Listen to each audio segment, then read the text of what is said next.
సమీపంలో లారీని tourist bus ఢీకొట్టిన ఘటనలో నలుగురు మృతి చెందారు. 20 మందికి పైగా తీవ్ర గాయాలైనట్టుగా తెలుస్తోంది. గాయపడ్డ వారిలో 6 పరిస్థితి విషమంగా ఉంది అని తెలుస్తోంది. క్షతగాతులను ఉస్మానియా ఆసుపత్రికి తరలించారు. ప్రమాద తీవ్రత కారణంగా బస్సు ముందు భాగంలో ఇరుక్కుపోయారు. నలుగురు మరణించినట్టుగా తెలుస్తోంది.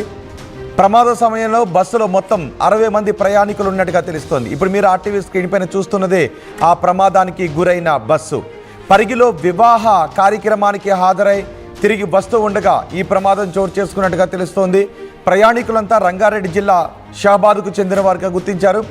బీజాపూర్ హైదరాబాద్ నేషనల్ హైవేపై భారీగా ఈ ప్రమాదంతో ట్రాఫిక్ జామ్ అయిన పరిస్థితి కనిపిస్తోంది. ఈ ప్రమాదానికి సంబంధించిన మరింత సమాచారం మా ప్రతినిధి దేవిక అందిస్తారు. దేవిక, ఈ ప్రమాదం ఎలా జరిగింది? మిగిలిన గాయపడ్డ వారి పరిస్థితి ఎలా ఉంది? చూడొచ్చు, నిన్న అర్ధరాత్రి సమయంలో వికారాబాద్ జిల్లా పరిగి మండలం రంగాపూర్ సమీపంలో నేషనల్ హైవే 163 పై ఘోర రోడ్డు ప్రమాదం అయితే చోటు చేసుకుంది. గత 2 రోజుల క్రితం వివాహం జరగగా నిన్న అర్ధరాత్రి పరిగిలో డిన్నర్ ఉండటంతో, అంటే అబ్బాయి తరపున బంధువులందరూ కూడా ఆ డిన్నర్ కి హాజరవ్వటం జరిగింది. ఆ వేడుకంతా పూర్తవడానికి దాదాపు 1.5 గంటలు, అంటే అర్ధరాత్రి 1:30 అవ్వటంతో మళ్ళీ తిరిగి వాళ్ళ ఊరికి ప్రయాణం అయ్యారు.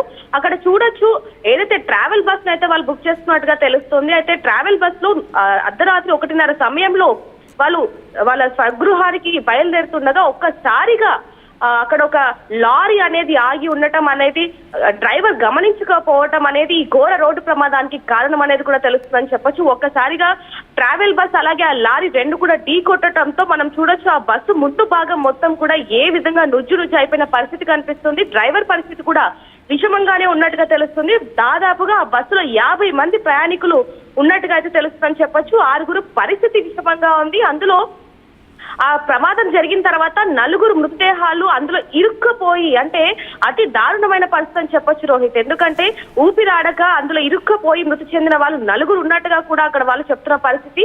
ఆ ఘటనని, అంటే ఆ బస్సును బయటికి తీయడానికి కూడా జేసీపీ సహాయంతో అసలు ఏమైంది? లారీని బస్సు అలా ఢీ కొట్టడానికి కారణం ఏంటి? ఆగి ఉన్న లారీనా, లేదంటే బస్సు అతివేగంతో రావడం ద్వారా ఈ ప్రమాదం జరిగిందా? మొత్తం బస్సు ఏకంగా సగం పార్ట్, ఒకవైపు సగం పార్ట్ వరకు ఛిద్రమైన దృశ్యాలే మనకి కనిపిస్తున్నాయి. ఫ్రంట్ పార్ట్ అంతా కూడా తుక్కుతుక్కైన పరిస్థితి కనిపిస్తుంది. ఇదిగో ఈ లారీనే బస్సు వెనక నుంచి ఢీ కొట్టింది. ఆ ప్రమాదంలో బస్సు తుక్కు అయిపోయింది. ముందు భాగంలో 4 ఇరుక్కుపోయారు. ఆ 4 కూడా మృత్యువాత పడ్డారు. మరికొంతమంది గాయపడ్డారు. దేవిక, ఆగి ఉన్న లారీని బస్సు ఢీ కొట్టిందా, లేదంటే బస్సు వేగంగా వచ్చి వెళుతున్న లారీని ఢీ కొట్టిందా? ఎస్ రోహిత్, ఇక్కడ మనం చూడొచ్చు, అక్కడ లారీ అనేది ఆగి ఉంది. అది నేషనల్ హైవే అవ్వటంతో, అంటే రాత్రి సమయంలో ఎక్కువ మంది ఎవరు ప్రయాణించరు అన్నట్టుగా లారీని అక్కడ కొంతమంది కొన్ని నిమిషాలకి పార్క్ చేసినట్టుగా అయితే అక్కడ కొంతమంది చెప్తున్న పరిస్థితి. అదే కోణంలో చూసుకుంటే గనక ఈ ట్రావెల్ బస్ ఏదైతే ఉందో అది అతి వేగంతో వస్తున్నారు అనేది కూడా అక్కడ కొంతమంది చెప్తున్న పరిస్థితి. ఇంకో కోణంలో కూడా పోలీసులు దర్యాప్తు చేపడుతున్నారు. ఏంటంటే నిన్న డిన్నర్ అయింది కాబట్టి అక్కడ ఏమన్నా డ్రైవర్ మద్యం తీసుకున్నాడా, మద్యం మత్తులో ఏమన్నా అతి వేగంగా వచ్చాడా అనే కోణంలో కూడా పోలీసులు దర్యాప్తు చేపడుతున్నారని చెప్పొచ్చు. ఏదైనప్పటికీ అతి వేగం అనేది ఈ ఘోర రోడ్డు ప్రమాదానికి కారణం అనేది కూడా కొంతమంది అక్కడ అంచనా వేస్తున్న పరిస్థితి అని చెప్పొచ్చు. ఏదైనప్పటికీ అక్కడ దాదాపుగా 4 మంది చనిపోయారు.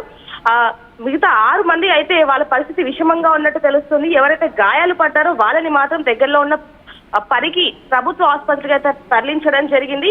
ఇది రాత్రి సమయంలో జరగటంతో మొత్తం కూడా దాదాపు కిలోమీటర్ మేర మొత్తం కూడా ట్రాఫిక్ జామ్ అయిపోయిన పరిస్థితి అని చెప్పొచ్చు. అక్కడ చూడొచ్చు రోహిత్, ఎంత దారుణమైన పరిస్థితి అనేది. ఎందుకంటే ఆ బస్సు ముందు భాగం మొత్తం కూడా నుజ్జు అయిపోయిన పరిస్థితి కనిపిస్తుంది. డ్రైవర్ సీటు కూడా కనిపించని పరిస్థితి.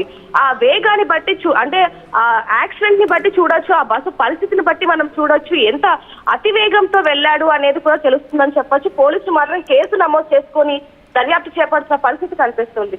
అదే విధంగా మనం అక్కడికి వెళ్ళి కూడా మరిన్ని వివరాలు కనుక్కునే ప్రయత్నం చేద్దాం రోజు. అసలు లారీ డ్రైవర్ ఏం చెప్తాడు? బస్సులో ఉన్న మిగిలిన వ్యక్తులు ఎవరైతే బ్యాక్ కూర్చున్నారో వాళ్ళందరూ ఇప్పుడు సేఫ్గానే ఉన్నారు. వాళ్ళందరూ ఏం చెప్తున్నారు? ఎస్ రోహిత్, వాళ్ళు చెప్తున్న పరిస్థితి ఏంటంటే, మేము అక్కడ డిన్నర్ లో బాగా అలసిపోవడం వల్ల మేము నిద్రపోయాము. లారీ డ్రైవర్ మాత్రం ఎప్పుడైతే ఈ యాక్సిడెంట్ జరిగిందో అప్పుడే వెంటనే పరారైనట్టుగా తెలుస్తుంది. మరి అతను తప్పు లేనప్పుడు అతను ఎందుకు పరారయ్యాడో, అలాగే అక్కడ ఎందుకు పార్క్ చేశాడనే కోణంలో కూడా పోలీసులు దర్యాప్తు చేపడుతున్నారని చెప్పొచ్చు. దాదాపుగా 39 మందికి పైగా సురక్షితంగానే ఉన్నట్టుగా తెలుస్తుంది. పోలీసులు వాళ్ళ స్టేట్మెంట్ ని కూడా తీసుకొని అసలు ఏం జరిగిందనే కోణంలో కూడా దర్యాప్తు చేపడుతున్నారు. కానీ ఒక పెళ్లి కార్యక్రమానికి వెళ్ళి విందులో పాల్గొని సంతోషంగా వస్తున్నారు వాళ్ళు. రిటర్న్ జర్నీలో ఇలా విషాదం, నలుగురిని పట్టుకెళ్ళిపోవడం, మరికొంతమంది ఇప్పుడు ప్రాణాపాయ స్థితిలో ఉండడం నిజంగా చాలా విచారకరమైన ఘటన. కానీ లారీలు ఇలా రోడ్డు పక్కన హైవేలపై ఇష్టానుసారంగా ఆపి ఉంచడం కారణంగా ప్రతిరోజు ప్రమాదాలు జరుగుతూనే ఉన్నాయి, పదుల సంఖ్యలో ప్రాణాలు కోల్పోతూనే ఉన్నాయి. కానీ హైవే పెట్రోలింగ్ అధికారులు కానీ, పోలీసులు కానీ, ఆర్టీ అధికారులు కానీ ఎవరు సరైన చర్యలు తీసుకోవడం లేదు. ఎలా చూడాలి దాన్ని దేవిక? చూడొచ్చు, హైవేల దగ్గర ఈ ఇటీవల కాలంలో ఎక్కువగా ఈ యాక్సిడెంట్లు అనేవి చోటు చేసుకుంటూ ఉన్నాయని చెప్పొచ్చు. దీనికి సంబంధించి అసలు హైవే దగ్గర ఏవి కూడా అంటే ఏదైనా ట్రబుల్ ఇచ్చిన వెహికల్స్ కానీ లేకపోతే ఏదైనా ఇబ్బందికరంగా ఉన్న వెహికల్స్ ని మాత్రమే ఆపి అక్కడ టోల్ ఫ్రీ నెంబర్ ఉంటుంది, వాళ్ళకి కాల్ చేస్తూ ఉంటారు. కానీ ఇక్కడ మాత్రం చూసుకుంటే ఎందుకని లారీ కానివ్వండి, బస్సులు కానివ్వండి, ఏదైనా వాహనాలని ఎందుకు ఆపుతున్నారు అనేది కూడా ఎవరు పట్టించుకునే పరిస్థితి అని చెప్పొచ్చు. ఒకవేళ అక్కడ లారీ ఎప్పటి నుంచి ఆగిందో ఏంటి, అటువైపు వెళ్తున్న ట్రాఫిక్ పోలీసులు కానివ్వండి ఎవరైనా సరే దాన్ని గమనించినా కూడా ఈ రోజు అంత పెద్ద ఘోర రోడ్డు ప్రమాదం జరిగేది కాదు అనేది కూడా తెలుస్తుందని చెప్పొచ్చు. మరి ఇందులో ఎవరి తప్పు ఉందనేది కూడా పోలీసులు ఇంట్రోగేషన్ చేస్తున్న పరిస్థితి అని చెప్పొచ్చు. ఎందుకంటే దాదాపుగా 50 మందికి పైగా ఆ బస్సులో పెళ్లికి సంబంధించిన బంధువులు ఉన్నారు కాబట్టి మరి అసలు ఏం జరిగింది, నిజంగానే ఆ పెళ్లి అంటే ఏదైతే ఫంక్షన్ కి సంబంధించి అందులో ఏమన్నా మద్యం సేవించాడా లేకపోతే హైవేలో అతి వేగంగా వస్తున్నప్పుడు ఈ ఘోర రోడ్డు ప్రమాదం జరిగిందా లేదా? డ్రైవర్ సేఫేనా? ఆ బస్సు డ్రైవర్ ఎలా ఉన్నాడు?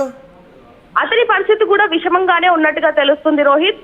ఏదైనప్పటికీ ఎవరైతే ఇప్పుడు లారీ డ్రైవర్ ఉన్నాడో అతను అంటే ఎటువైపు నుంచి అయితే బస్సులు వెళ్తున్నాయో అటువైపు అక్కడ ఆ లారీని పార్క్ చేయడం వల్లనే ఇలాంటి ఘోర రోడ్డు ప్రమాదం జరిగిందా అనే కోణంలో కూడా పోలీసులు దర్యాప్తు చేపడుతున్నారు. ఈ యాక్సిడెంట్ జరిగినప్పుడు ఆ లారీ డ్రైవర్ పరారీలో ఉన్నట్టుగా తెలుస్తుంది.